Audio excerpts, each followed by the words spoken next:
Shalom, puji nama Tuhan, kita dikumpulkan kembali di hari ini dalam channel ini. Senang rasanya saya Evangelis Fernando SCL Ginting membagikan berkat Tuhan untuk kita semua. Yang dimana di hari ini saya mau berbagi tentang perumpamaan Yesus tentang biji sesawi yang terdapat di Matius pasalnya ke-13 ayatnya yang ke-31 sampai ke-32. Yesus membentangkan suatu perumpamaan lain lagi kepada mereka, katanya, hal kerajaan sorga itu seumpama biji sesawi yang diambil dan ditaburkan orang di ladangnya. Memang biji itu yang paling kecil dari segala jenis benih, tetapi apabila sudah tumbuh, sesawi itu lebih besar daripada sayuran yang lain, bahkan menjadi pohon, sehingga burung-burung di udara datang bersarang pada cabang-cabangnya. Perumpamaan biji sesawi ini juga terdapat di kitab Markus pasalnya ke-4 ayat 30 sampai 34 dan Lukas pasalnya yang ke-13 ayat 18 sampai 21 tentang perumpamaan biji sesawi ini. Untuk memahami perumpamaan ini, pertama-tama kita harus mengetahui dua hal utama. Apa itu biji sesawi? Yang kedua adalah kerajaan Allah. Sama artinya dengan kerajaan surga. Diumpamakan seperti biji sesawi. Apa itu biji sesawi? Biji sesawi sangat kecil, berdiameter 1,5 mm.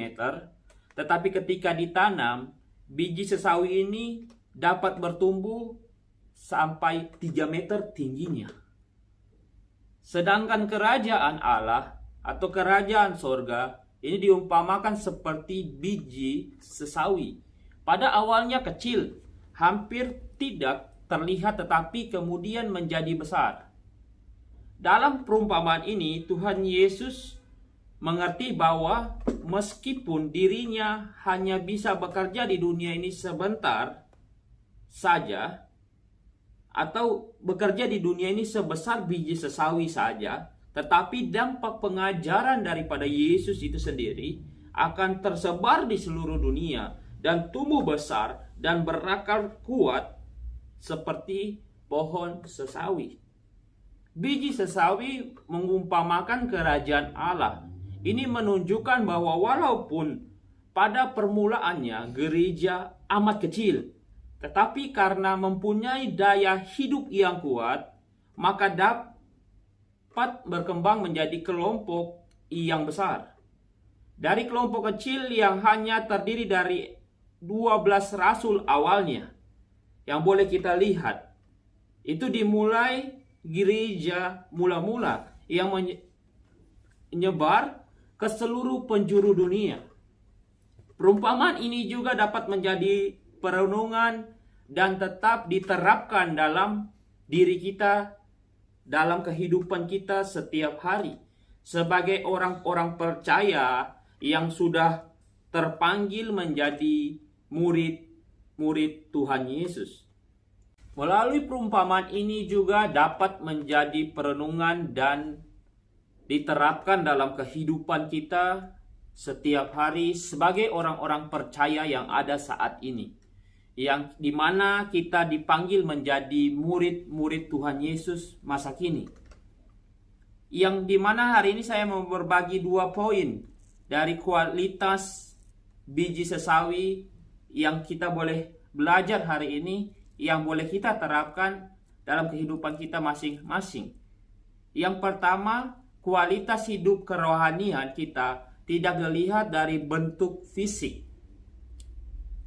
Meskipun biji sesawi ini kecil dan seperti tidak dipandang oleh orang-orang di sekitarnya, tetapi dia bisa bertumbuh dan menjadi sesuatu yang luar biasa, yang bisa dirasakan, yang mendapatkan hasil dari biji sesawi itu sendiri. Begitu juga dalam kehidupan kita. Meskipun hal-hal yang kita lakukan kelihatannya kecil, yang tidak dipandang oleh orang-orang di sekitar kita, oleh manusia yang ada, namun dampak pelayanan yang ada sangatlah besar. Dampak dari apa yang kita lakukan itu sangat berpengaruh dalam kehidupan kita.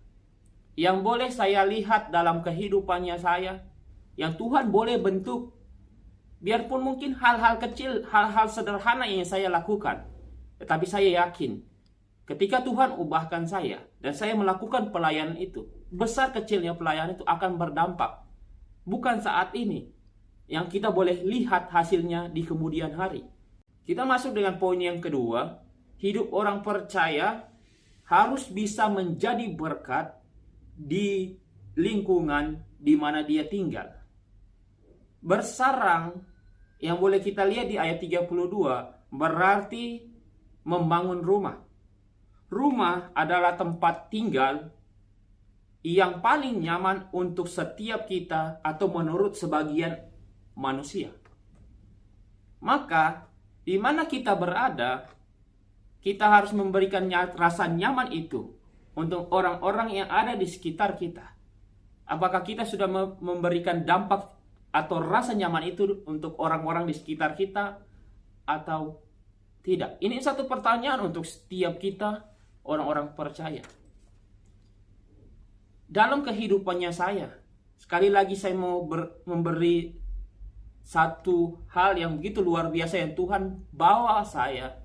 Tuhan boleh bentuk saya dalam kehidupan saya setiap waktu. Tuhan boleh pakai saya saat ini.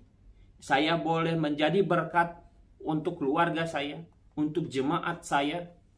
Saya boleh memberkati orang dari kehidupan saya. Karena benar, dengan satu slogan yang pernah dikatakan oleh dosen saya, sewaktu saya masih dalam pendidikan di sekolah tinggi teologi yang tempatnya di Batu Malang, di Institut Injil Indonesia, dosen saya ini mengatakan bahwa seseorang berkhotbah itu cuma hanya 30% saja. Tetapi khotbah yang sesungguhnya 70%-nya adalah dari kehidupan nyata kita. Ini mau menunjukkan kepada kita, seberapapun hebat kita menyampaikan firman, orang akan menyaksikan dalam kehidupan kita. Saat ini banyak orang yang gelisah dan takut menghadapi kematian. Karena mereka tidak tahu keadaan yang akan dialami setelah kematian itu sendiri. Tetapi sebagai orang percaya, marilah kita memberikan rasa nyaman itu. Merasakan damai melalui kehidupan kita. Bahkan ketika kita menghadapi situasi yang sulit sekalipun, karena kita memiliki satu kepastian untuk ada bersama-sama dalam kerajaan sorga. Marilah kita orang-orang percaya, kita menjadi biji-biji sesawi yang bertumbuh, yang berakar dan berbuah, dan menjadi berkat bagi semua orang yang ada di sekitar kita. Kiranya melalui perenungan ini boleh memberkati kita sekalian. Shalom.